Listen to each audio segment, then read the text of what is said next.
welcome back to the review of Death, a Doctor Who podcast. Your He's struggling through it. I did. He's done it. I did it. Your fortnightly home for Doctor Who news and reviews. It's the new year. It is 2022. Happy New Year, everybody. Happy New Year. We've had Christmas. We're into the new year, and that means new Doctor Who. It does. We had a new Doctor Who on the 1st of January. It was Eve of the Daleks. And what did you think of it, Matthew? It's all right. Did you like it? Yeah, it was all right. Excellent. I'm glad to hear. Thanks very much for watching, everybody. I didn't think it was like some massively amazing thing. I preferred last year's Dalek Did you? story. Yeah, I thought it was more of a Dalek-y story. I really liked last year's Dalek story as well. So did I, yeah. I haven't really thought about, when I made notes rewatching it and watching it the first time, I didn't really think about it in the context of the last Dalek story we got. Yeah. Which I suppose is more of like, that's more of like a Dalek invasion story. Yeah. Whereas this is much more of a base under siege Dalek story. Yeah. So it's kind of like the two best types of Dalek story Yeah. you're getting across the two of them. And yeah, I thought Eve of the Daleks was absolutely brilliant. Oh. I really, really enjoyed it. Very good. What did you get up to over New Year's anyway, Matthew? What did I get up to over New Year's? I don't know. I played Monopoly with my mum and my brother. There is no better way to spend it. Yeah. What about you? I was in Liverpool. Yeah. That was good fun. Yeah. Didn't see the TARDIS, which is apparently in the World's Museum. Did you see any Sontarans? Didn't see any Sontarans. No, I didn't see any Carvanistas running around Yeah. pissing up lampposts either. One-legged cocks. Which was disappointing.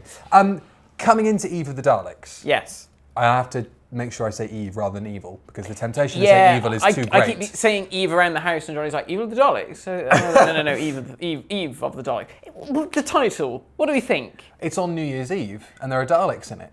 It's the eve of the Daleks' triumph of killing the Doctor. Yeah. I don't know. I think it's a bit clutching of at a... straws. Yeah, it's not the best title in the world. What else would we call it? Storage unit of the Storage Daleks. unit Yeah. of the Daleks. Yeah, what did you think about it going? Because, you know, everybody who wants to, you know, shit on this era said, huh, interesting that no one's talking about Doctor Who and it's on in like 3 days. And I was like, well, you know, busy doing Christmas Christmassy stuff. things, You know, yeah, people are doing things other than complaining about a TV show on the internet. Yeah, of course. And yeah, like I was buzzing for it. It's a Dalek story. Same. I was looking forward to it. I'd read the production note things in DWM, and I said to Jonathan, my brother, for those of you who don't know, I have to do that now. We haven't introduced ourselves Hello, this I'm week. Billy, this is Matthew. Hello, yeah. So I said to my brother, it's apparently a rom-com with Daleks. Oh, here we go. I Here think we that's go. such a lame way of describing it. Yeah, I'm watching Because it. the rom, there was com. Yeah, I'd say there's a lot of com, there wasn't much rom. but there wasn't much rom. No. There was a distinct lack of rom. In fact, most of the rom came from the Doctor and Yaz. True, and the rom that involved the two central characters has posed quite an interesting conversation on Yeah. how much of a fucking creep Nick is. Yes. Should we talk about that? Yeah, let's talk about it. So, Nick has lots of girlfriends, Yeah. and because he lives in a small apartment, Yeah. he can't keep all the stuff they leave there. Why they're leaving that much stuff there Yeah. as they appear to be like one-night stands or whatever, I don't know. Who knows? Perhaps this one night stand thought, I don't want to shag you. I want to play Monopoly with you instead. And somebody else went, I'm going to leave my roller disco boots Yeah. here as well. Yeah. Lots of like, there was one with lots of jeans stacked up as well. Yeah. You know, okay. So obviously there is a very creepy element to that. Yeah. And that's the end of that segment. Yeah, Really. I think the fact that they had to do a bit where he said, I live in a small flat, I can't really, and that went on for quite a while. Yeah. And it's like, well, if you have to justify the optics of this, and the fact maybe don't do it. The fact that Yaz and Aisling B's character were both like, this guy is clearly a murderer / rapist, I and thought we're locked Yaz in a kind room of with it. backed him up a little bit. Was Yaz not saying, don't call him that? I mean... No, because she turned around and she was like, they're all still alive, right? Oh, yeah, And, true. you know, Fine. you know, and I thought, okay, that is amusing, but yeah, when you look at it, like the nuts and bolts of this whole thing, you'll be like, well, why would she then, towards the end of the story, fall in love with this guy? Right. Do you know what I mean? Regardless of whether he tried to save her life, which is what my brother said, oh, well, he saved her life, he went to save her life. Who gives a shit? He's got a bloody collection of women's bits and bobs up in his bloody storeroom. I know. There was a whole back section as well. It's probably freezers full of heads in there. And someone else pointed this out on Twitter, and I can't remember who it was. But they said, interesting that this is a guy who can't pluck up the courage to say to this girl, oh, by the way, I've got a crush on you. Yet he somehow manages to have a girlfriend for every day of the fucking week looking at his storage thing. I'd say it's because she's the one, Matt. That's why. Right, I see. But having said that, when you were talking about they're together and they've gone off on this holiday, I know she said, I've got this romantic notion of like going away, traveling the world with somebody. I didn't get massive romantic vibes off of them. I just thought, they're pally, he obviously fancies her, she probably fancies him. They're just going to see what happens while they're away. Yeah. That's kind of what I took it as. But probably not much because COVID. True. Not much travelling going on there. Get to the airport and she probably got a massive insurance payout from that thing exploding though. In Bristol. In Bristol. I mean, which is cool. Manchester. That annoyed me. I was like, I'll say it's in Bristol. It is in Bristol. Manchester. That's right on the harbour side. That. Yeah, if you ever want to go to Riverside Garden Centre, it's very good, but you also get to stare at the bricks. The bricks that are still there. It didn't get knocked down. That was a very impressive bit of CGI. I must say, the CGI in this episode was very good. Even something really simple, but obviously very technical, like a Dalek blowing a door open. That looked clearly really cool. CG. Yeah. I mean, there may have been some physical elements in there, but the actual door being blown in that shape was obviously CG. And like when the Daleks blew up themselves, that looked really good. That red outline, that sort of singed, burning What did you think of the extermination effects? Yeah, I thought it was cool. Because I think the close-up on their gurning skulls got a little bit like, all right, maybe do it from a different, and maybe we see their legs go all X-ray this time or whatever, but it was always their face. Always the face. But also it was quite a nice marker of like, right, that's this loop done now, and all that kind of stuff. Nobody screamed. Nobody screamed when they got exterminated. I noticed that second time round. I thought, oh, interesting. That would have got a bit grating though. Yeah, and is that a bit too horrible? Our kid's going to be like, I don't want to keep hearing Doctor Who scream to death. I was thinking that, like, they didn't kind of address the fact that we're going to have to go through the agony of being exterminated 8 times. Yeah. I did think that, would there be a bit of like PTSD from the pain of it all, But I guess it's a New Year's special. You're not going to want to be dwelling on... No, let's just crack on with the action, I think. Let's just crack on with the action. So, obviously, we start at the self-storage centre. That weird introduction scene that they had, and it's like, well, he clearly fancies her. She's actually not that pleasant an individual. No. But... I think this is the thing. Neither of them are necessarily all that likeable. So maybe they're perfect for each other in that case. So maybe they are, yeah. He's clearly a weirdo. I mean, I did appreciate, as a weirdo, I did appreciate the line about, what was it, something like, weirdos well-meaning weirdos. Well-meaning weirdos or something, yeah. The ones that are keepers. The ones that are keepers. I was like, Agreed. Yeah. Agreed. There's no one who's come to keep me yet. But, we'll get there. Maybe you need to find an Aisling Bea or somebody who stores all of your stuff in a self-storage unit. Fuck, they're not the one for me. So that was, they have a bit of a My Cyberman is not going in self-storage. No. The Cyberman has to stay here. They have a weird kind of conversation at the start. Yeah. You get vibes, he fancies her, she's a bit of a dick. Yeah. But you would be pissed off having to work New Year's Eve. Actually, I probably wouldn't. I'm not that fussed about New Year's. Christmas would be different. I'm really glad that when that scene was done, because I thought, there are certain things happening, certain elements of conversation that are probably markers that you have to remember. Yeah. Because I didn't quite know how the time loop thing would work if they had to literally redo everything again. Yeah. Because that scene was so long at the start, I thought, well, the phone going off and then her moving to the cupboard, you're going to have to kind of try and remember their movements and stuff. But what I thought was really lovely is straight out of the titles, they're back there in that conversation, they're like, this feels weird. Yeah. And I love the fact that it just cracked on with it and it gave you enough technobabble to kind of get where it's going. Yep. And the fact that the Doctor and other companions and other characters in it kind of immediately get what is happening. Yeah, was really nice. Yeah, I think this is the thing. We live in a world where, well, they make a point of it, where Yaz and the Doctor go time loop, And then Dan goes, Groundhog Day. Yeah. And it's like, well, we live in a world where we kind of know this, what this sort of stuff would be. Exactly. I think we would, because we're sad Doctor Who geeks, but, I think most people go, oh yeah, we're in a time loop. And even also- my mum said something about a time loop when we were watching it, and I was like, she's got the gift of the gab as well. Well, and Stell was saying to me when we were watching it, so is the TARDIS caused this time loop, or is it the Daleks that have done something? And It was I the TARDIS, wasn't it? It was the TARDIS, but I did wonder about the force field around the building. Yeah. And watching it again, I've got a couple of questions about it, but the main thing, watching it again, is the Daleks appear to be responsible for it. Yeah. The force field. Yeah. Why only the front door, though? Is it because the building's so big they feel like they can pen them in and just be constantly shooting them until time runs out, or I don't know. Maybe their force field only does one wall. maybe only one wall. They're the last. I think this is like the last Daleks in existence. There wasn't much clarity there on that, was there? No, I mean so the Dalek.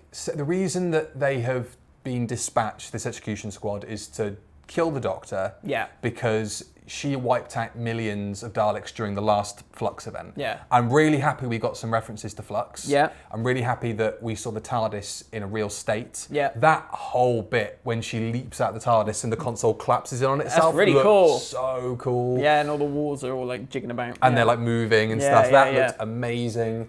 And yeah, like, so why haven't they put the force field on the back entrance? don't know. I don't know. Hey, Who let's knows? not ask too many questions. No, 'cause I hadn't actually thought about that. No. That didn't even cross my mind. That's kind of the biggest contrivance that I have a problem with in this story. Okay, fair There's enough. obviously the main one that people have brought up is the Daleks not being able to kill people when they move, Yeah. which we'll get to in a minute. Yeah. But, whatever. I loved everything about the Daleks in this story. Yeah, they were good. I thought that they expressed a level of intelligence, Yep. which you want to see out of a Dalek, a real level of proper brutality Yeah, that you right. tend not to get with them. Yeah, and real menace as well. Genuine I menace. think the way it was directed, and this was a first-time director for TV. Yeah, I've got their name somewhere. And I was really impressed watching it. And I just loved the way that they presented the Daleks, like all of those shadowy shots. And yeah, they felt imposing, even though there was only two of them. Annetta Lawfer, I think her name is. Okay, yeah, she was really good. And I thought, I thought she did a terrific job with those, with all of it. The humour of it, the getting around the sciencey, wiancy stuff of it, and explaining how the time loop works and all that stuff. I thought she did a really good job. I really liked that sequence where the Dalek blasts the fuse box. Yes. And then Asleen is cornered in a lift. Yeah, and yeah, it's yeah. coming at her. Yeah. And it kills her. Yeah. And then they go downstairs and Nick's got the torch Yeah. and the jump scare with the Dalek behind him. Yeah. That was really cool. Goes to show you can make the props menacing without having Yeah. to take the mutants out of them and doing Yeah. weird shit with them. Which I'm not against, but it's just nice to see the props being shot really nicely and actually being menacing Definitely. and stuff like that. I also really like the bit when Nick runs out of the storage unit when he's like, okay, I get it, it's all my fault. He kind of Yeah. sacrifices himself. Yeah. And even though he probably would have worked out by that point that they're going to come back because the Doctor wasn't too far behind on that and everybody else picked it up fairly quickly. But he kind of talks to Asleen and then turns to the Dalek and he's like, I'm going to do my grand speech. And he gets 2 words in and it blasts him. Yeah. And that was really, really good. Yeah. And like even at the beginning when he comes out and he's like, oh, identify. And he's like, I'm Nick. And he just shoots him and it's just like, Gone. fantastic. Cool. That's what you want. Excellent. And I also like the humour. I think my brother was a bit annoyed with it, but I liked the humour of the Daleks because they weren't it was, I think my brother couldn't quite get the grasp of the comedy here, but it was like, the Daleks aren't being silly or funny. No. The humour comes from the fact is they're being incredibly Dalek. They are just matter of fact. Yeah, they are repeating everything as it is being delivered to them. I am not Nick. Yeah, I am not Nick. The Daleks do not store stuff. No. And Johnny was like, oh, for God's sake. I was like, no, think about it. He just said, I said, Dan just said that. He's just repeating. And he was like, oh, okay. And that was fine. I liked the Daleks learn bit as well. Yeah. That was properly menacing. Yeah. And the Doctor finally. Yeah. A Dalek has actually killed the Doctor on screen. If you ended the story there, Yeah. That's what my brother said. My finally brother, happened. when the music started, he was like, oh, well, that's it. I did think it would have been so cool if they had left that shot out of the trailer. Yes. And so, because you kind of think, well, Daleks learn, and then there's that final exterminate, oh, it's all right, and Yeah. then blasted, whoa, shit, Yeah. and then titles, and then maybe we wouldn't even know it's like a Groundhog Day episode and Yeah. stuff, and that would have been neat. That would have But- been cool. I do like the way that they did in the build-up for the episode coming out. They did that trailer, which was just a constant loop of Yes. the trailer. That was clever. Yeah, Yeah. and the Twitter account constantly posting anybody getting deja vu, Yeah, and yeah. all that kind of stuff. It was nice that they played with it, Yeah. really well. Also talking about the Daleks being particularly menacing, and this is mainly down to Aisling Bea, who I think everybody has said online was phenomenal. Yeah, she was excellent. Absolutely She's amazing. Such a good actress. So good. And Jonathan turned around to me while we were watching it, and he's like, she'd be an amazing Doctor Who. She would. Yeah. And I'd never seen her act before. I'd only Oh, ever did you not? seen her Yeah. do her sort of like comedy. Yeah.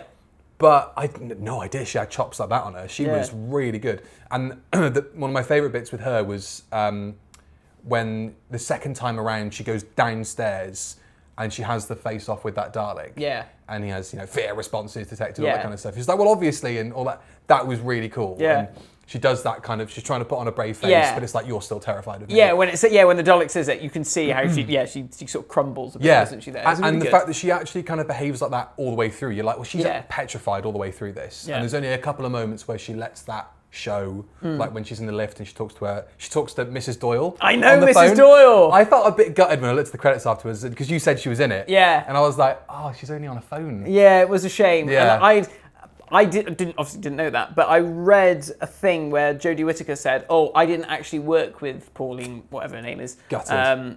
Mrs. Doyle," and I was like, "Oh, so she's not going to be in it much then." But Yeah. Never mind. Never mind. I thought maybe Mrs. Doyle might be the new Davros. Mrs. Davros. Mrs. Davra. Oh, go on now. If I had a vial. Now, would you like to exterminate a human? Go on. I'd like to talk about it. About what? I'd like to talk about plot armor. Okay, yeah. You explain to me what plot armor Okay. is. I'm seeing this word going around on Twitter a lot. Okay. Explain to me and the people who may not know. From what I understand, plot armor is something that people have started to notice in Western media Right. in the last sort of like 3 months, Right. where because the script needs the characters to get to the next scene, Yeah. they don't get killed, Right. right? Because suddenly something that can shoot can't hit them. Right. So they've developed armor that allows them to get to the next bit because the plot needs to... Needs them to do Right. so. Fair enough. Right. Okay. So the first instance of this plot armor that Yeah. people have been going on about, incidentally, plot armor in an episode where all of the main cast and the guest cast die 8 times on screen. And also, oh no, I'm not doing Moffat bashing anymore.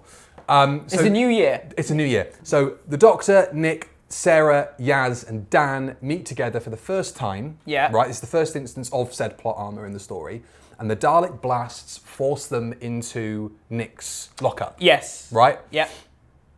Now, I'm just going to say, because I think a lot of people who've been moaning about it have probably only seen it once. Mm-hmm. It's nowhere near as egregious as anybody makes it out because it's actually not a problem anyway Yeah. in anything. Because this Yeah. seemed to pop up when the Sontarans couldn't hit Dan Yeah. running down. I think it was. Back streets. I think it was far more ridiculous in that instance than in this Fine. one because there was like 9 Sontarans Sure. right behind one man. Exactly. It's like, come on. But I have to say, there's a couple of bits in it that I think, if it's not a problem anyway. It's a contrivance that people are forcing on the episode because they want to bash it. Yeah. I honestly cannot see any other reason why you'd be talking about plot armor Yeah. other than bashing it for the sake of it. Yeah. Because otherwise, people bring up stormtroopers in their conversations about it. Well, that is...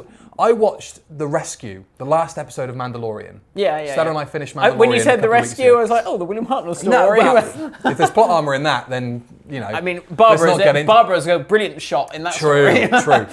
true. I watched The Rescue. It's the last episode of Series 2 of The Mandalorian. Yeah. Not only are the Dark Troopers shit, Yeah. right? Because they are rubbish in that. They can't do anything. Yeah. But, like, Luke Skywalker, that fucking long corridor. Fine, he's got the Force, but A, they're useless, and the stormtroopers can't shoot anything. I know that that's a gag. Yeah. But watching it, I just thought, this is mental. Yeah. This is actually mental. Yeah. There's extended sequences of that is bad. This isn't. This isn't anywhere near the same kind of thing. It isn't. I think the trouble is, you can't have an issue with stuff like that. Not really, because it's just part of the makeup of every sort of adventure type of series film that you're ever going to watch. Yeah. There's always, in anything, like I said to you earlier, they do it in Bond, they do it in superhero things. Anything, you're like, oh, well, obviously they'd get killed in that instance. Yeah. But well, there's no fucking story then, is there? yeah, but you just have to suspend your disbelief and go, okay, all right, they just managed to dodge it. You know? Fine. And also, in this story, I don't think it's even that bad, because they set up, the Dalek screams, stand still. Yeah. It's an execution Dalek. Yeah. How many executions have you seen of people running around getting caught? Like, you stand in one spot and someone does you in. Yeah. And the Gatling gun, great at close range. Yeah. But clearly you can see it in every moment in that story. When they're at a fair distance, they can't hit shit because the Gatling gun spins and it shoots lasers everywhere. Yeah. You can see in the CGI, that's how they've designed it. Yeah. I just think people are having a go at it for the sake of it. Yeah. I can't see it as anything other than that. Like, you could say it about so many Doctor Who stories, though, old and new. I mean, I can't really think of one off the top of my head, but I'm sure there's instances where, that Cyberman would have obviously shot the Doctor in that corridor, or any of that stuff. Why does it will cost you your life? Yeah, it's like, well, just kill him. Yeah, why are you saying this? Yeah. Just blast him. You don't have to have a conversation about it. Yeah. But it's fiction. If that's how all these people complaining about it watch telly, it must be miserable. Tharius, I tweeted, and because it was, and I do stand by this. It is a lazy bit of criticism to levy that at this script or any story and say proof Chris Chibnall's rubbish. The Dalek couldn't hit anything in a corridor. If you want to have a go at anything, and I will say that the Dan bit where he's running around the side of the Dalek, I kind of thought, that's kind of clever because no one's done that in a story before, but it goes on for far too long. Yeah. And if that was the Metaltron, it would have spun its gun section round and blasted him. Yeah. So lucky that the Daleks have had a significant downgrade. Or sucked his face off. Or sucked his face off, indeed. What do you think of the new appendage? Because it's the first time we've seen it on like a Dalek not in that one story that they first appeared in. I'm not massive. I mean, it's all right. It doesn't. I think had we have seen it doing stuff, it might have been fine. Like if we'd have seen it picking something up, or I don't know, fiddling with something. I quite like it because like the plunger is iconic. Yeah. But it actually, when you probably come to write something, you think, well, what can it do? Every switch in this Dalek saucer is going to have to be, convex or whatever. Yeah. And it's going to have to be shaped like a Dalek plunger. Yeah. But, if you have a thing that opens up and it's got the circular silhouette of a Dalek plunger, but it's got appendages on the inside, I think it's a really cool idea. I really don't... Yeah, it's all right. I can't see the RTD Daleks having plungers unless they're significantly sort of like... like the... Imperial ones, that kind of thing. Yeah, that's cool, isn't it? How the Imperial ones have, is a plunger, but they've tweaked it and done they've got something those to it. indents, so they can actually put them into controls and move them around. Like it works really well. This whole plot armor thing is nuts, and if people genuinely are hanging their hat on that being the reason why this story is rubbish, I can't get my head around it. I've just thought of a great example. Go on. The Invasion, when Pat Troughton is running away from all those Cybermen shooting at him. I've seen somebody try and argue that isn't, but that's different. What, because it's black and white? Well, because it's played for comedy, because he keeps licking up his arse. Well, so what? The flames keep licking up his arse, not Tobias Spawn. I think when Pat Troughton was licking up his own arse, it's like, wow, he's very dexterous. Very dexterous for an old gent, yeah. Do you know Pat Troughton got 2 of his ribs removed, so he could do that, if you're gonna, that's a bit bonkers. It's nuts. Of all the things to moan about. I know. I'm sorry I've taken up so much of the time talking about a ridiculous No, bit of I criticism. think that's fair enough, because if it's currently in the discussions of the Doctor Who world, then I Yeah. think it's very fair that we bring it up. Yeah. And put our 2 pennyworth in it. Absolutely. I mean, people listening might think, no. Absolutely. Yeah. And I'm more than happy to have people say that what I said isn't correct. Yeah. But You're still wrong, but like it doesn't matter. this is just our soapbox. But it annoys me so much. Yeah. It really winds me up, because it is like I think people who are making that point think they get it. Yeah. I don't mean to sound like above it all or whatever, but that's not criticism. No. That's just pointing something out that happens in everything and saying it's bad in this, and Yeah. therefore it makes it bad. It's like, it isn't even the most egregious plot armor I've seen in the last month. Yeah. In stuff that I've consumed. Yeah, and I mean, like, really looking at this story, my biggest issue was Dan didn't really have much to do. True. That was my real issue. Was like, in fact, one point in the story is like, I'll just go downstairs and get killed. That's true. Yeah, to help you out. So just so you know I'm here, Yeah. because I know I can get away with it. I'm going to Yeah. die anyway, but just so you remember I'm here, Doctor. I thought, actually, that bit where they're in the lift and he sort of says, I'll go downstairs and distract Yeah. that one, I thought was the first time he kind of earned his companion stripes. Yeah. It was like, the Doctor kind of looks at him like, okay, he can do this, Yeah. and it's the first time he's put himself in the line of fire in that Yeah. way. And I think it had to happen eventually. Yeah. But you're right, he's pretty sidelined in Yeah. the story. I mean, he's only really there for the Dalek to say he's thick, Yeah. and for Yaz to go, don't say that, Yeah. and that's Yeah, it. He just I kind of mean, looks bemused most of the time. Yeah, yeah. I mean, he is the comic foil. I mean, obviously this story had quite a lot of comic foil, but he is the comic foil, generally speaking. Yeah. And he does it well. I'm like, I liked that exchange with the Dalek, with the trying to drop off the parcel and all that kind of stuff. Yeah. That's what he's there for, and it added a bit of fun to an otherwise very dark story where your main cast dies repeatedly. Constantly. But considering that, it had such a likeness to it. Yeah, it's weird, isn't it?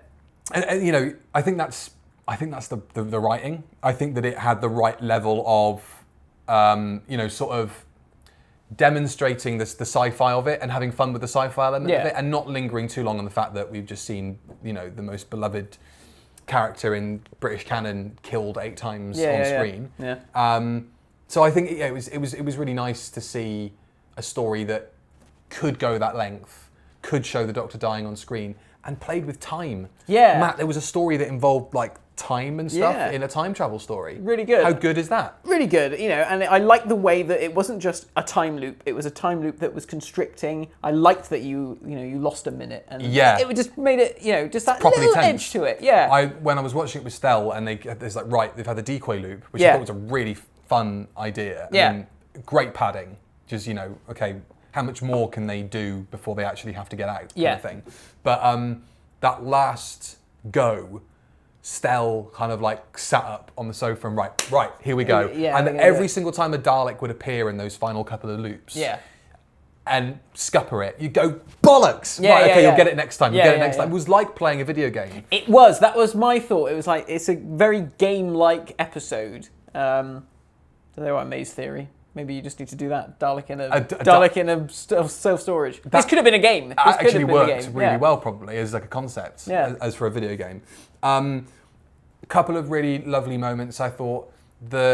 When Nick finally opens up to Sarah and says, I've got a crush on you, sort of thing, Yeah. and she's like, how long's this been going on? This is a stalker kind of thing. Yeah. And the Dalek glides past and kind of overhears it. Yeah. That was shot so well. It Yeah. was like, kind of like, what's going on in there? Yeah, It was so great. And then just that sneaky blast between the through- two things. through the things. Yeah. It It's was really good. Nice shot. I know. It's because he was standing still. Oh, and I, going back to the plot armor thing, I think people got a little bit upset that the Daleks shot each other. Did they? I'm sure I saw a few people go, "Oh, for fuck's sake, what are they doing? Daleks are hopeless." Well, this is the sort of shit that happens in Doctor Who all the time. Doctor Who and the Daleks. They literally, in the TV episode and in the movie. Yeah. You would have thought if somebody knew what they were doing about plot armor, they would have changed it for the movie. But Yeah. obviously, because it happens in literally everything, they didn't bother. Yeah. They go up behind the Daleks and they literally push them into Into each each other. other, yeah. And the Daleks staring at each other, and they still exterminate each other. Yeah. What a ridiculous shit script that is, Matt. I tell you, dreadful. Oh dear, that's not going to build an empire of merchandise and pop culture for the next 60 years. Honestly, I just think the Daleks should have blasted the Doctor as soon as he met them on Skaro. Yeah, that would have been it. Yeah. Wouldn't have had all this television to enjoy. Yeah. I actually liked that moment, and I liked that the Doctor was like, "You just ducked, didn't you?" Yeah. All right, that's what you do. Because it's set up. Yeah. Dalek there, somebody in the middle. They're going to blast him. Obviously, he's going to duck. Yeah. And people have evaded Daleks in much better circumstances than that. Yeah. When you can have a villain that all needs to happen is you put it on a blanket so Yes. it can't touch the floor. Yeah. What's more egregious? Sure, that's Daleks in their infancy. Yeah. Right? Yeah. But so what? It doesn't matter. And I watched not Day of the Daleks, Destiny of the Daleks. Oh, yeah. A few days before, because it's now out on Blu-ray. We didn't talk about that. That's out on Blu-ray. Yeah, we should talk about that in a bit. And they're pretty hopeless in that, really. I mean, they freaking look like dog shit. Yeah. But that aside, the whole thing of they even make the joke of try climbing up after us. Yeah. You can't. It's just part of the fun. I think that's it. It's part of the fun. It's like Daleks can't go upstairs. That's part of the fun. Yeah. The most dangerous killing machine in the universe can't climb upstairs. Well, that's part of the fun of it. And the Doctor always makes jokes at their expense. Yeah. Behind closed doors. Yeah. They are the most deadly, terrifying, evil killing machine in the universe. Yeah. In great space dustbin. As soon as it gets in front of the Doctor, Yeah. she's taking the piss out of it. Yeah. Because it's a kids show, which adults watch. Yeah. Really. Yeah. So maybe stop analysing it like it's fucking Game of Thrones. Yeah. That ended like a pile of shite and all. Well, exactly. There we go. So the Doctor Who and Game of Thrones have a lot in common. I'm glad that they finally got rid of the sonic screwdriver can disable Dalek guns. Yeah. Because that is a cop out. Really. Just wait until it happens again. Yeah. Yeah, and then it'll be like, well, the Daleks haven't learned then. They've gone backwards. They've regressed in their learning. So many great lines of dialogue in this. Yeah. Don't think you're covered by an actor Dalek. Yeah. If my life depends on my mother calling me at a time that I actually wanted to call me, we're all dead. Yeah, that's really all good. That stuff. And the scene where she FaceTimes her mum in the lift. Yeah. And she does open up to her and, I love you and all that kind of stuff. And her mum's still going on. Yeah. And there's a lovely little look that Ashley B does, like, I tried. Yeah. I fucking tried to be nice. There we go. Yeah. It was good. I enjoyed it. It was good fun. It was an hour of fun. What I will say was it was sort of just before they did the decoy loop. I was watching it and I looked at my watch and I thought, shit, there's only like 10, 15 minutes of this left. I was like, I kind of hoped there might have been a little bit more. Like the whole story wasn't necessarily going to be an hour loop. Just the Dalek related thing. Yeah, I was hoping that, I don't know, maybe we'd go onto a Dalek saucer or, there'd be something. I was hoping Davros was going to turn up. I thought this is the only chance we're going to see Davros and Jodie together. Yeah. And it didn't happen. So I was a little bit sad. I was almost thinking, Christ, Davros isn't being stored in this self-storage unit. They pull the blanket off and he's like, oh, God, I've had that thing on me for ages. Because obviously he can open his eyes now, as we know on camera. Hell yeah, holy shit. I have far more problems with Davros opening his fucking eyes that he doesn't have than fucking Daleks that can't shoot. Why did he do... You bash him. I can't do it. No, I'm not allowed to. Because I don't fucking know. It's just fucking bollocks. He doesn't have eyes. And he never did. I'll also... Because I also thought... There was a line of dialogue in there. These Daleks are execution Daleks. Yeah. They've been sent there to do a job. They say, you are the target. Yeah. And they kill the Doctor. They succeed in their job. And I was kind of thinking, with everything that Time said to the Doctor at the end of the Vanquishers, I thought, and you mentioned the Master in that as well, I thought, is the Master paying off various creatures to do the Doctor in? Obviously, it doesn't turn out to be the case, because it's crimes against the Dalek race that she's wanted to dead for. But I thought, when we see that bizarre cameo from what's-his-face, from the woman who fell to earth, Carl, was it? Yeah. When we saw that, and he's doing a video, I thought the Dewan Master was going to kind of shuffle up next to him and say, better luck next year or whatever. Because Yeah. you know, that was, he's trapped her in a time loop in a small building with Daleks. No chance she's getting out of this. Yeah.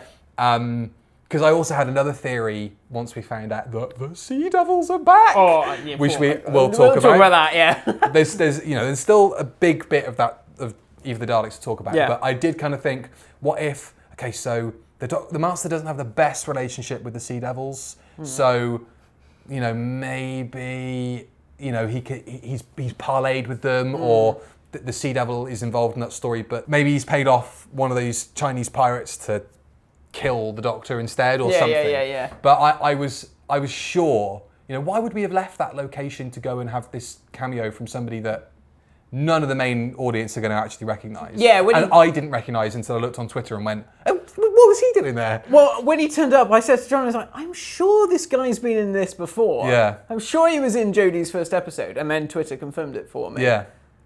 Yeah, weird. I don't know. Yeah, that was a bit odd.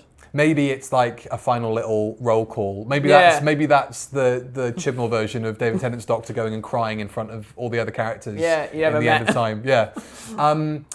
Let's talk about the fact that the Doctor and Yaz are gonna bang by the end of the year.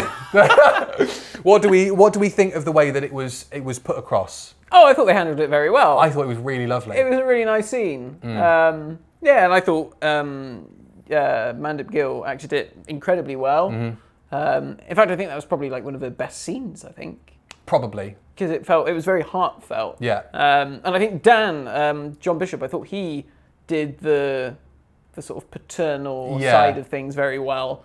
Yeah, I mean, we all saw it coming a mile off, and especially in Flux. Flux really hammered it in that, you know, there's stuff going on here. Which is brilliant, because everything I've seen against this happening, which hasn't come from idiots who don't like gay people on television, has been people say, well, there's been no development to prove that these two like each other. Yeah. What are you talking about? Why do you think, you know, half this community is made up of people that just stand fucking 13 and Yaz? Yeah. Like, it's been obvious, maybe not since day one. I think people have shipped it since day one. Yeah. But I think that actually on screen, it's been pretty clear for a while that she adores her. Yeah. Even if it wasn't going to be a relationship thing, maybe at the very least, you could see she adored her in the same way that, you know, Sarah adored you know, the fourth Doctor, or Jo adored the third Doctor. Yeah.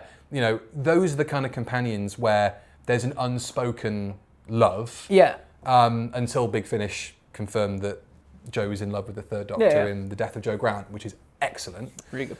I thought it was really well handled. Me and too. I'm really looking forward to seeing how it goes. Yeah. Particularly because the Doctor is so unbothered by all of that stuff. This incarnation couldn't really care less about having a conversation about feelings in that way. Yeah.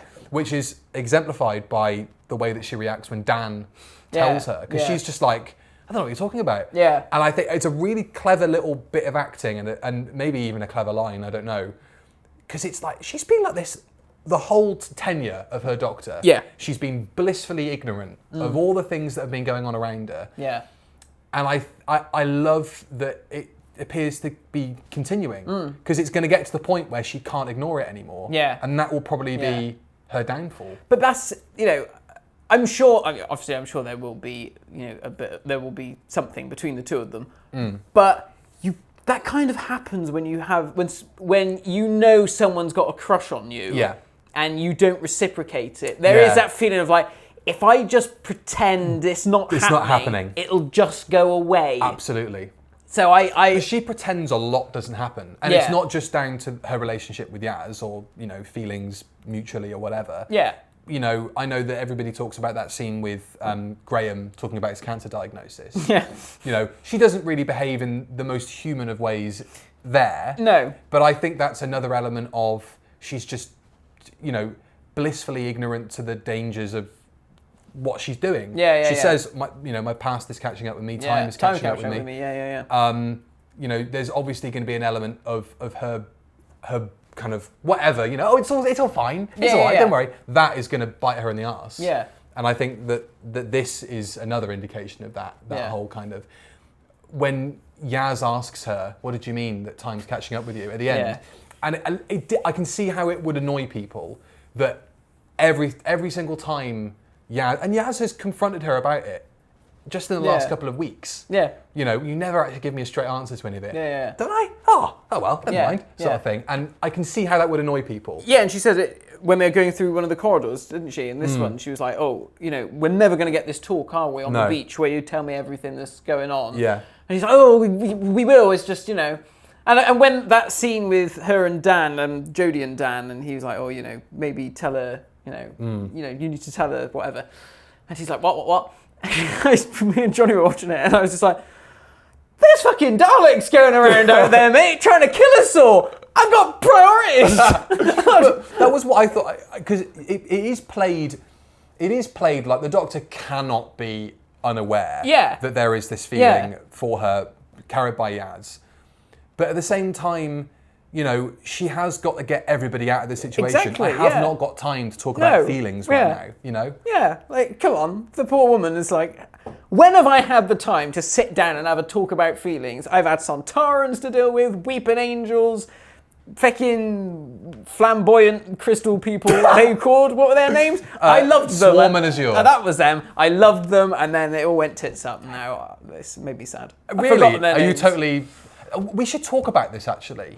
Maybe we can make this the second part of it. But what do we think of Flux now? What, a month on from it finishing, is it? Or maybe slightly... Yeah. No, it's probably a couple of weeks.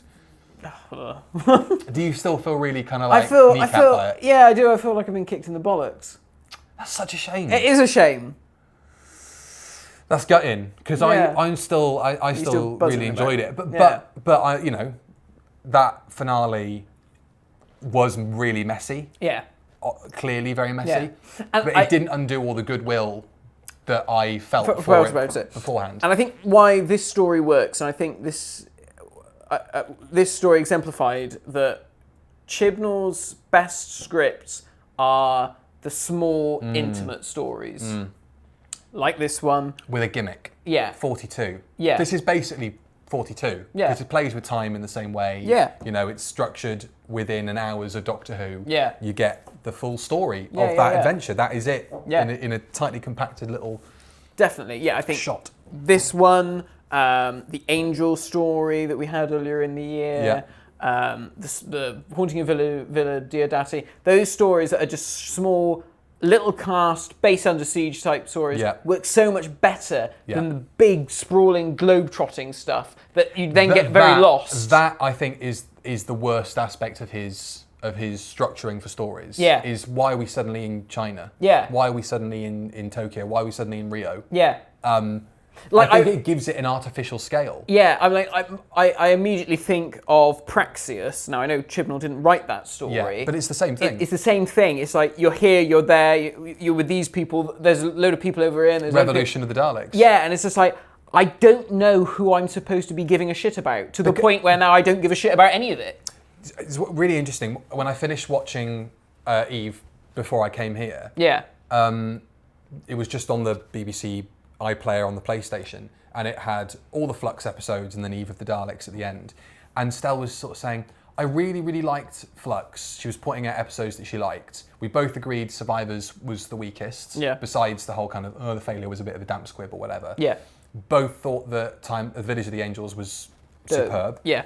But she said, there were too many characters in Flux. I really couldn't follow it. Yeah. Which has been a massive problem with Chibnall's scripts. Yeah. That's probably is his inability to sort of move the pieces in the right order, because there's so many things he's trying to cram into this story, and it's just but then you pare it down, and you pare it down and down and down, and then you get Eve of the Daleks. Yeah. And I think with such a small cast, his character stuff comes across so well. Yeah.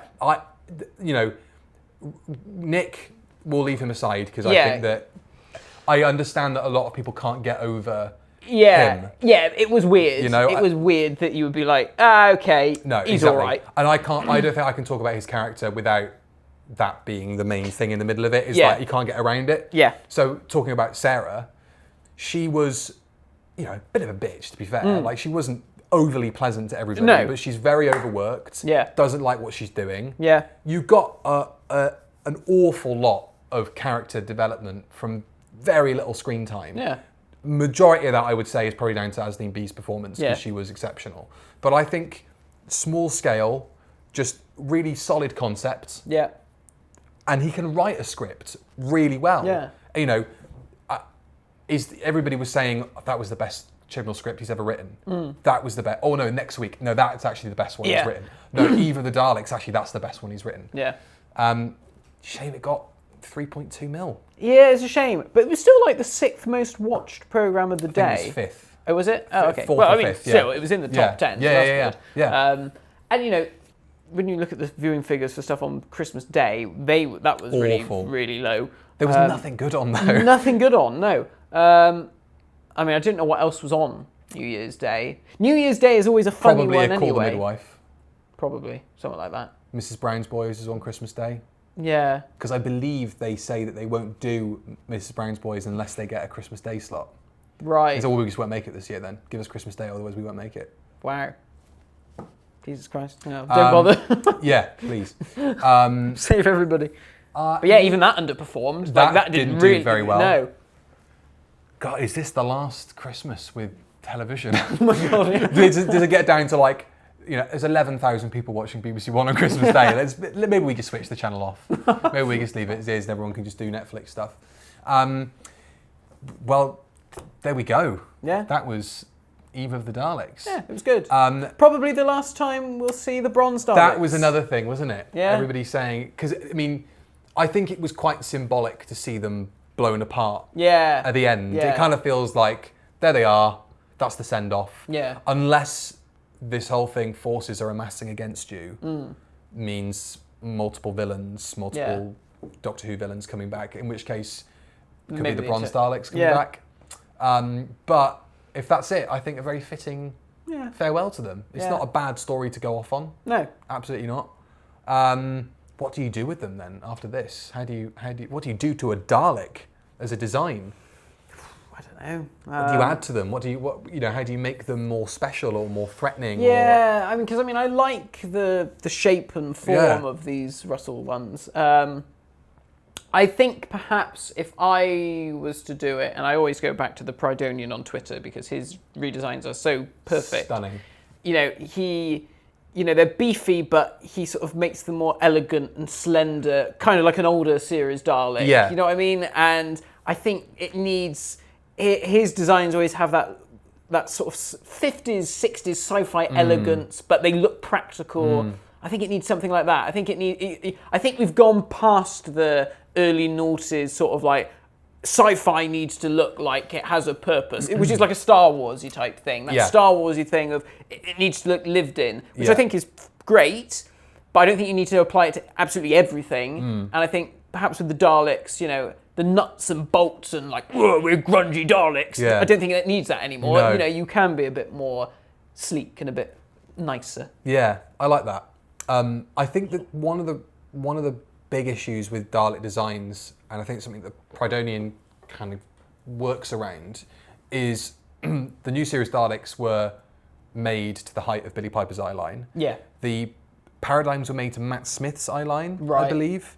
So I think maybe we just build them however tall they need to be. Yeah, that's true. That does seem a bit weird. Yeah. I understand maybe from like a shooting perspective why that was thought about. Yeah. But long term, these things are going to be used across a lot of different actors. Agreed. They will outlive the people whose contracts are absolutely signed on. And I think, when you look at the new series Daleks, they are a beautiful design, but it's like with any Dalek prop, you get up close to them and you're actually kind of like that, kind of looking down on them. Yeah. I suppose that kind of is part of the fun, is that they're little tanks and they're very shouty, but actually when you get up close to them, they're minuscule. Yeah, they're dinky, aren't they? But maybe you just make them 6 foot tall and, make them look really cool and sleek and elegant. Yeah, maybe that's the next step. Give them a nice big fat fender, like in Big fat fender. like in the Peter Cushing films. And Matt likes a big fat fender. So those are all of my notes for Eve of the Daleks. So let's talk about the main event. Yeah. They saved the best till last. They certainly did. Legend of the Sea Devils. Is it Sea Devils or Sea Devil? Sea devils. Yeah, I had this Whoa. conversation with someone on Good. Twitter. I was like, "Oh, do we think this is just one sea devil?" And then it's like, "No, it is sea devils." And then Okay. I read the press release. It's like, "Oh, the sea devils are coming back." Cool. I'm like, there must be more than one then. How good do they look? They look friggin' amazing. We were watching the trailer and you get that blurry shot, and I was like, "That's a sea devil." I saw that when you see the frills Yeah. I went shit, and she got a bit funny with me afterwards. I think. Right. Because I went, oh my, I freaked out. Yeah. And then I was going through Twitter. She said, yeah, go and do your Twitter thing. You got to do your Twitter thing. And Yeah, it's like, see, I used to have all that as well. I know. I think it's just one of those things. but you just have to. Yeah. I've got to tell everybody. Yeah. Look how exciting this is. Yeah, it's yeah.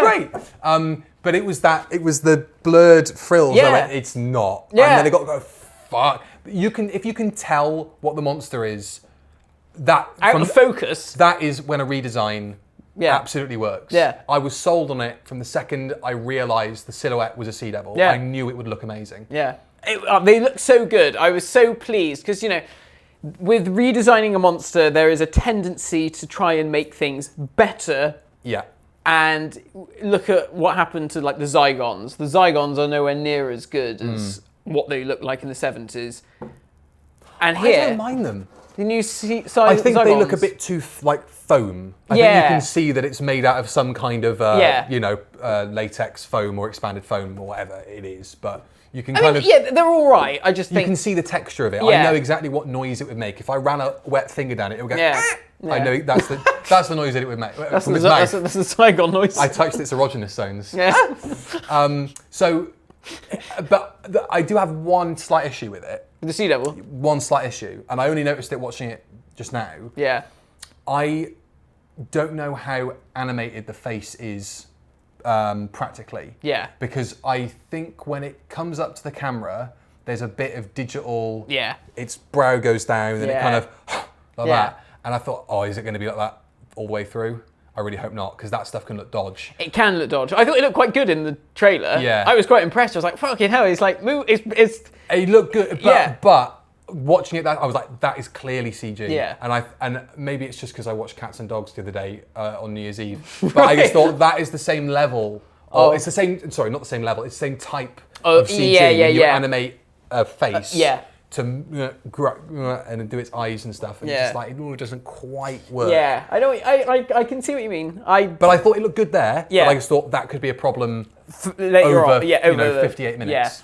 Yeah. I mean, they literally look exactly the same. Yeah. And the full outfit. The outfit's cool. And it's got this kind of kimono kind of Yeah. on. And I thought, wow, nice kind of streaks and texturing. You go up closer, it's a all- barnacle. Yeah, And it's yeah. all like seaweed and Yeah, stuff yeah. hanging off of it. But they and still got all like netting underneath, and like the Yeah. the necklace thing has got like netting in it as I thought well. that was such a lovely little Yeah. touch. Just a little reminder that, Yeah. maybe in other civilizations, We just wear nets. that's what they just wear nets. Yeah. But, and that one's choking, it's got a thing around its neck because someone's chucked a beer can away and Yeah, it's swallowed a beer I like can. how that's happened after we had this whole thing about sea devils in Bristol Harbour. Oh, yeah. I was like, oh, Gagging up condoms. yeah. I thought Clearly, our pitch didn't cut the mustard. They were like, we like this. We like the idea of the sea devils. We'll take the coming sea back. devils out of it, but we'll get rid of them catching gonorrhea by dipping a fin into Bristol Harbour. I thought they looked phenomenal. Yeah, I'm so pleased that they're coming back because Yeah. this was really like the last big monster, wasn't it? Really. Can you think of any other recurring, a monster that's had 2 or more adventures that hasn't come back? The only one that I could think of would be the Yeti. Would be the only other monster. But we've kind of had the Great Intelligence, and the snowmen Yeah. were kind of that. Because what is a Yeti? A Yeti is an animated, it's a robot. Yeah, it's a furry robot. Right, but like... Robot furry. Whereas but it's like, Yeah. it's a weird villain because it's so oddly specific to that one story. Yes. And then you've got a great idea, a great way of bringing them back Yeah. in the Web of Fear. But then how much do you have to contrive this? I just told you they're at a furry convention and the sorry. Yetis come out. Sorry, I forgot. It's like, here's a nice bear. Do you have bears in the furry community? I don't know. Don't know how it all works. They've got cats, dogs, bears, fish. You know what I mean? They've got everything. Fish? They're probably, yeah. Really? They've got to have fish. A fucking gormless fish, mate. Sea devil head. Have sex by... Someone's got a sea devil head on.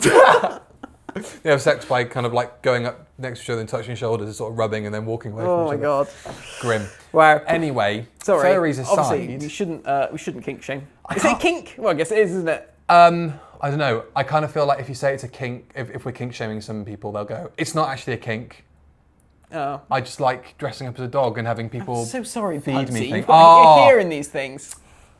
He's only a child. He's Yeah. not used to hearing all of For these audio things. listeners, we've got Pudsey Bear on the table. There we go. I like Yeah. the way you said that by addressing the camera. I did, yes. For our audio listeners at home. Yeah, how many more are there? I think that's kind of it. Yeah. And it was like the one that every year Ogrons. people... Oh, Ogrons and Draconians would be cool, Draconians, yeah. But I think Sea Devils... I think they're like they're really iconic. Like people kind of remember the Sea Devils. Yeah. Everyone sort of remembers. Oh yeah, can you remember the one with Where the they come out the sea? Yeah. More so than the Silurians, I think. I think your man Definitely. on the street would know a Sea Devil more than it would know a Silurian. And I think that the design is so divorced, the new series design Yeah. is so divorced from the original. Yeah. Besides the fact they've got that kind of crown Yeah. thing, you wouldn't really know No. that it's supposed to be that old Yeah. monster. Yeah, and I think me and Johnny said this. It was probably like, yeah, people were really pissed with the Silurians. So if we're going to bring the Sea Devils back, we gotta need to do it make right. sure we really And do I think it right. I think really ever since the Silurians, they've got and they've got all the prior ones right. I think. But Yeah. I think the Silurian and the Paradigm Dalek, because Yeah. they both appeared in the same year. Yeah. I think it just got people worried that whenever they do redesign monsters, it's not going to be that good. Yeah. But Revolution of the Daleks, the new kind of Dalek design looks brilliant. I think it looks fantastic. The Cyber Warriors. Yeah, they look great. I don't like the spikes, Yeah, but they look really cool. they do look really cool. It's a shame they're stompy and not, mincy, but that's fine. Mincing Cybermen. The Sea Devils, obviously. Yeah, Sontarans. They've just Yeah. got it so right. Yeah. Ray Holman, isn't it, who designs the costumes? He designs the costumes. I don't know who does all the prosthetic Yeah. stuff, but Just nailed it. yeah, I think if there's one takeaway we have from the Chibnall era is that he really knows how to respect the original monsters. And people say he's not a fan. Yeah, I know, it's bonkers. Look at them. He literally just went, do that, but put a bit more clothes on him. Yeah. Let's not have, swinging sea Sea devil Devil todgers. tackle. What would it look like? Like an eel?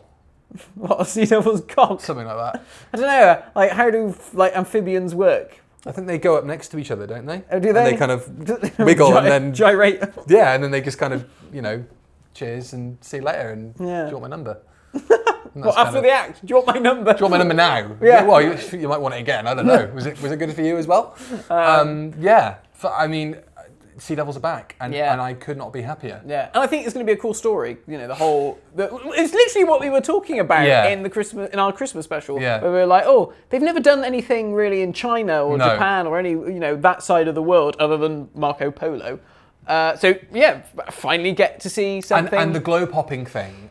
I kind of feel like, well, we've got our fill of going to those countries. Yeah. But A, it's shot on a retail estate in Cardiff. Yes. And B, you never actually meet anyone. No, And you don't spend any extended period of time there to learn Yeah. the culture and Yeah. the history of this character, this feared female pirate. Yeah, they land there for 5 seconds. Yeah. There's a landmark in the background Yeah. to let us know where they are. And a big thing that says Konnichiwa. Yeah, And then, like, oh yeah, we're in Japan, Yeah. right? Oh, but the rest of the story is taking place over here, so We're back in gonna the go over TARDIS, there, yeah. So it'll be nice to actually go, okay, we're in this place, and we're going to learn a bit Yeah. of history because this pirate queen actually existed. I know nothing about, and Neither I'm not do going to do I. any research because I'm really looking forward to Doctor Who telling me about him. Yeah, I mean, I can only assume if I was to read Wikipedia, it would tell me that she fought Sea Devils at some point. I'm sure. Yeah. Merca. Well, come on. Yeah, bring the Merca back. That's the myth of the Kraken is actually a Merca. Well, we all know that the Merca has very strong martial arts skills. True. And where else better to use it than in a story with Chinese pirates?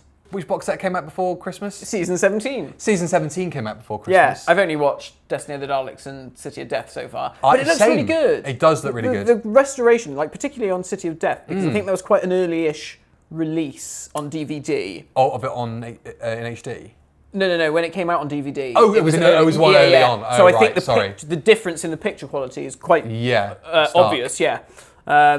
Yeah, I think he looks really great. I have watched most of Destiny. Yeah. And not all of, but most of City of Death. Yeah. And I've come to the conclusion that City of Death Part 1 is not very entertaining. Do you not think? I don't want to see 15 minutes of Tom and Lala running around Paris. What?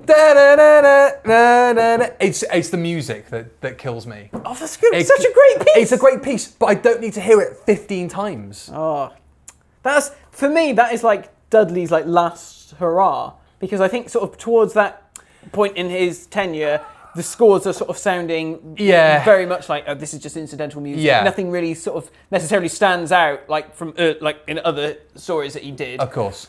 But then this one has like got a really nice feel to it. Like Yeah. you can really feel like he was energized by what he was given. Like, oh, France and bloody art galleries. And what he and was shit. energised by is the fact that he's got 15 minutes of film reel that he's been asked to score. Yeah. That's why. Right, I've got to come up with someone here. I've got my working boots on here. They've finally given me something meaty to get into. It's just a shame that I've only got And it's two like, melodies. we haven't got an accordion. No. In the And office. someone occasionally going, into the microphone.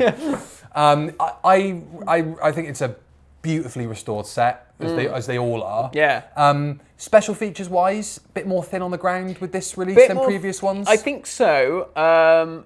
The Destiny of the Daleks making of was really nice because it was good to see Tom and David Goodison. And David Goodison chatting about Davros, yeah. And I like the way that they sort of framed it with Davros's narration. Yeah. That was cool. And nice to hear him doing the role. Yeah. What I also liked, from a personal standpoint, was that the people that made that documentary used Action Essentials for all of the explosions on Skaro. And I was like, not only do I use those for the Yogscast at work, but I also use them in my action figure adventures. He did. So, hey, you know, there we go. The legacy of Batman March's action figure adventures lives on. Even in the Doctor Who collection sets. And it's one of the bloody geezers who directed... the guys who directed Flux only storyboarded the opening sequence of Flux with action figures. Did they indeed? Yeah. What with the bar? With the bar. Josh Snares tweeted me in and was like, "Oi, they're stealing your gig." And I'm like, I'm own royalties here. Give Matt his due. Yeah. Have a here you go, Russell. Have a story like Planet of the Giants. But they all get turned into toys. Ancestral Toy Maker story. And they get turned into their action figures. Holy fucking shit. Because then you get to launch the line. Yeah. And you can buy the literal toys. It's like Toy Story. Yeah. Perfect. My God. There we are. Come on, Russell. And he's your DOP for the story. Yeah. I know how to light the scene with a lamp, and a bit of white paper. And all that, 'cause I saw how they were made. Yeah. It's not, I say what this set needs is more VHS boxes holding up. What this story needs is more He-Man action figures popping up every now and again. Yeah. And what that figure needs is more Milliput, actually, is what it needs. I think we've exhausted every possible talking avenue that we have about this story in particular. Yeah. What would you give it out of 10? 7 or an 8. Yeah. Yeah. I think I'd give it an 8. Yeah. I think I'd give it a strong 8. Yeah. Because you know that thing people say about, it flew by? It didn't really. No. But I really enjoyed it unfolding, and I thought, I actually don't want this to end. I could watch another 20 minutes of this. Yeah. And I don't really get that with Doctor Who. I kind of feel like either there's 5 minutes left and they're still There's still the incident. They haven't really done anything to resolve it. Yeah. Or you are looking at your watch going, when is this going to finish? Yeah. This has been going on for far too long. Yeah. And I guess I had a bit of both. I didn't want it to end. Yeah. But I was noticing that it was still rolling. I thought, is this like an hour 20? Yeah, it feels like an hour 20 this has been going on for. Yeah. And I was really surprised when it was only 58 when I was watching it on iPad. Yeah, and this is what I mean when I looked at my watch and thought, oh, right, we've only got so much left and they're just still in this time loop. I would have loved to have seen them go on the Dalek spaceship and seen how they dealt with that kind of thing, you know. But it was good. Yeah. I enjoyed it. Magnifique. So, in terms of the review of Death, we have got Galaxy 4. Yes. Class. Oh, Christ. I forgot about that. And, I mean, see, there's another box set coming out in March, apparently. So we might talk about that. Whatever it is. I kind of want to talk about the Sea Devils. Yeah. I feel like we need to talk about or maybe Warriors of the Deep. come back within the next couple of weeks, no months. We don't really know yet. And Yeah. you will get your reviews of Galaxy 4, plus, of course, talking about any Doctor Who news that comes up. Yep. You will get Class. You'll get the Roddies. Get the Roddies. We'll get Johnny in for that. And we'll do Warriors of the Deep. Yeah. Not That the will Sea be- Devils. I guess if we talk about the Sea Devils, we'll just be like, isn't it good? Isn't it lovely? Yeah. What a good story. And nobody wants to listen to people being positive about Doctor Yeah. Who because that doesn't get you likes on Twitter or views on YouTube. Yeah. I think I saw someone moaning about the Sea Devils the other day. And I was like, what the fuck? Well, they're wrong. Yeah. It's like one of my greatest comfort Doctor Who stories ever. It's a good comfort Who, isn't it? It is. When I was in hospital with kidney stones at the tender age of 15, You my had Sea brother Devils. brought in the Sea Devils, and I watched the Sea Devils in Bristol Children's Hospital. As you were pissing rocks. Yes, I was pissing rocks. There you go. We'll do that.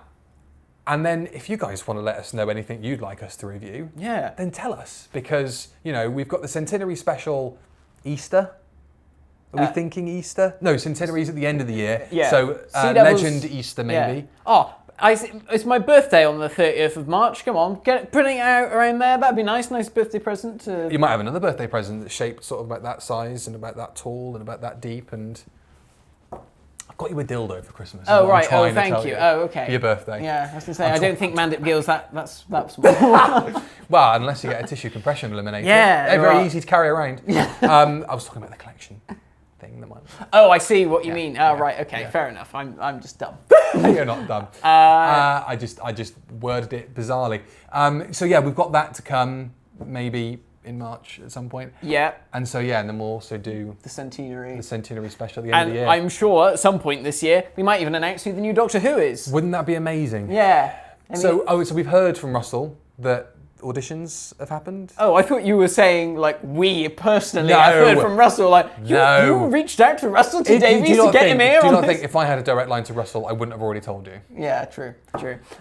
So we've got scripts have been kind of written Yeah, he said he's written scripts. and people have been auditioned. Yeah, he said auditions have started. God, isn't that mental? There's bonkers. There's people in contention for Doctor Who have read those lines Yeah. already to be the new Doctor Who. They have read the words TARDIS. They have read the words TARDIS, and Yeah. Russell has written TARDIS interior Yeah. on a script. Yeah. Nuts. Yeah.